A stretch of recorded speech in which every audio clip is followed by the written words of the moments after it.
Aplikasi Peduli Lindungi kini menjadi syarat yang diberlakukan sejumlah instansi dan tempat publik bagi pengunjung.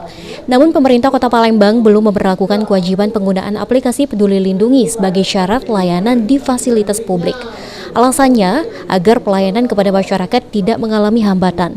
Wali Kota Palembang Harno Joyo menegaskan, vaksinasi yang belum mencapai target menjadi alasan belum diberlakukannya penggunaan aplikasi tersebut. Mengingat ketersediaan stok vaksin tergantung dari pusat. Karena warga Palembang belum semua divaksin, ada yang sudah lengkap, ada yang baru vaksin 1. Pemkot terus berkoordinasi agar semua warga bisa divaksin. Harno Joyo menghimbau agar wajib vaksin sementara waktu bukan menjadi syarat pelayanan.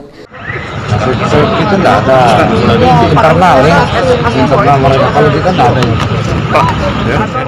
Aplikasi Peduli Lindungi yang belum diwajibkan di tempat layanan publik disebabkan belum adanya surat edaran atau sejenisnya yang dikeluarkan Pemkot Palembang.